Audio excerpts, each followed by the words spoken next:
suffering and living lives full of misery. Whether it's from paralyzing disabilities, life-threatening diseases, or mental injuries, they are often incurable in many situations. Imagine a life with any of these ailments. Imagine a life where you can no longer play sports or hang out with your friends, or you can no longer go to a normal school, or for the most part, live a normal life. Surely anyone living a life of this sort would want to change it. In this case, it may all come down to embryonic stem cell research.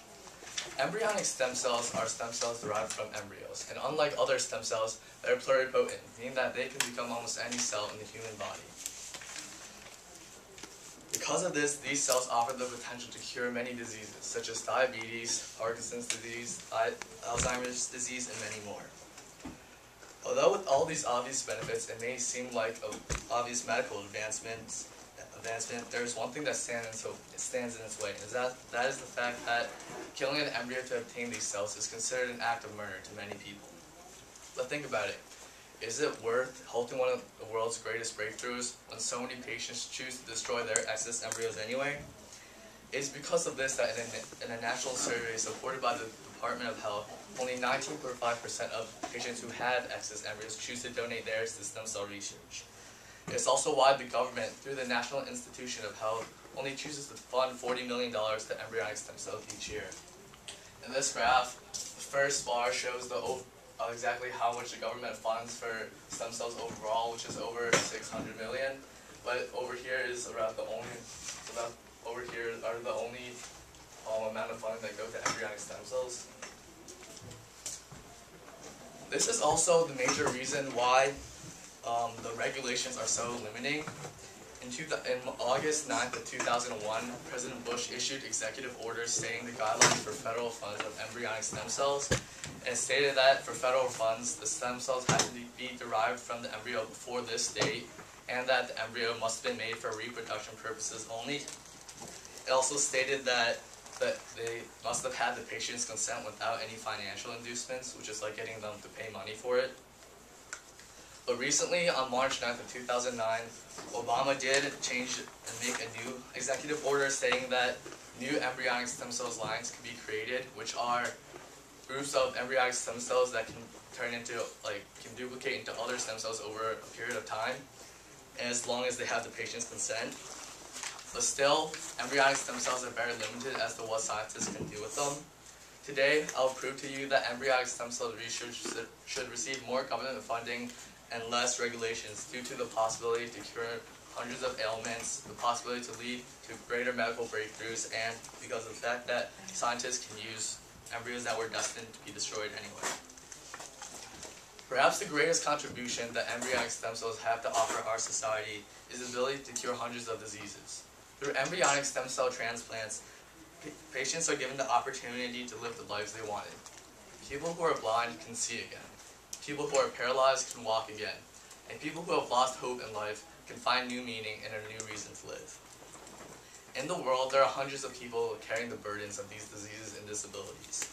One example of a disease that embryonic stem cells can cure is diabetes, which is a disease where the immune system constantly kills off insulin-making pancreatic cells, which are cells from the pancreas.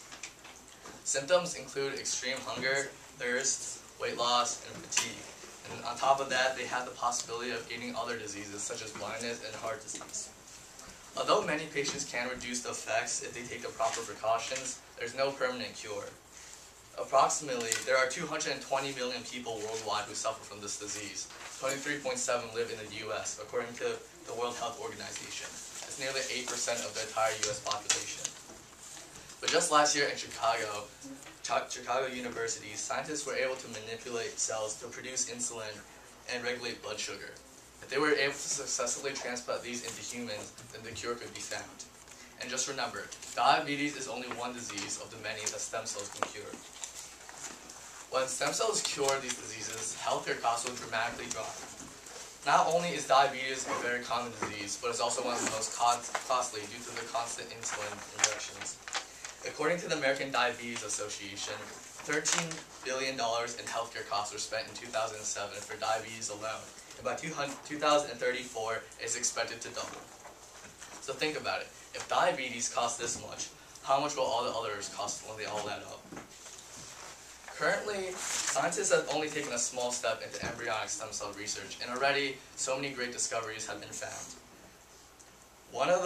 One exciting topic that is already put into action, which could be a possible result from further research, is the ability to learn about current diseases and how they work. In the University of Michigan, scientists were able to teach cells to mimic cells affected by certain diseases. Through this, they can learn why these diseases develop, how they develop, and where they come from. This offers extremely useful insight onto the production of new drugs and more efficient pre-existing drugs. Another highly exciting topic found within the past few years is the production of iPS, also known as induced pluripotent stem cells. They're very similar to embryonic stem cells, being that they're also pluripotent, and they can be created from simply manipulating a skin cell. The only problem is that scientists aren't exactly sure of the full potential, and they have been known to cause cancer. To confirm the mystery behind these cells, scientists need to do advanced comparisons between the two, but with such regulations on embryonic stem cells, the process is very slow. Methods such as somatic nuclear transfers are required, which is the taking of the DNA and nucleus of one cell and putting it into an egg whose DNA has been removed, is required, and currently it is not possible for human cells. Currently, the government limits the extraction of these cells because it kills the embryos, but every year, millions, hundreds of thousands of embryos are wasted anyway. After vitro fertilization, which is the process of implanting already formed embryos into a female, there are several options as what the patients can do with the excess embryos. They can either give it to another unsuccessful couple, or freeze it to save it, or they can destroy it. In 1991 to 2005, the Department of Health revealed that 2,137,925 embryos were created through this method, yet 1.2 million were never used. Every year, thousands of embryos are discarded. Although the amount changes every year, it was calculated that in British clinics, 1 million were destroyed over a span of 14 years. Not only are the embryos destroyed to waste, but there are also many embryos that are stored that will never be used also. In 2003, the New York Times announced that there were 400,000 embryos in U.S. storages. But then in 2008, the Embryo Adoption Awareness Center found that it has gone up to 500,000. That's 100,000 embryos in a span of 5 years, which means that 20,000 build up each year. Out of the embryos stored for over a decade, Yale scientists also think that 10% will never become humans. Some clinics don't even offer the option to donate their embryos to stem cells just over the controversial topic. So think about it. Is it wrong to kill embryos when so many never become human anyway? As one of the most important medical breakthroughs in the science field, this topic should definitely not be ignored. Since embryonic stem cells offer so much to our community, the government should definitely promote further research. With the potential to end the suffering of so many and make life so much easier, the government should definitely make sure research progresses. To promote change, more people need to step up and offer their opinion on what to do. By doing this, people who can make a difference will step up and be able to modify the guidelines. And as for you, every time the National Institution of Health changes the guidelines, they accept feedback and comments as to why or why not they like the guidelines. For me, embryonic stem cells will greatly impact my family. Ever since I was a child, my grandfather has been affected by Alzheimer's disease, which is a disease involving memory loss. Since then, I've seen that there has been times where he hasn't known where things are, and at times he doesn't even know where he is. He needs constantly someone to watch over and take care of him.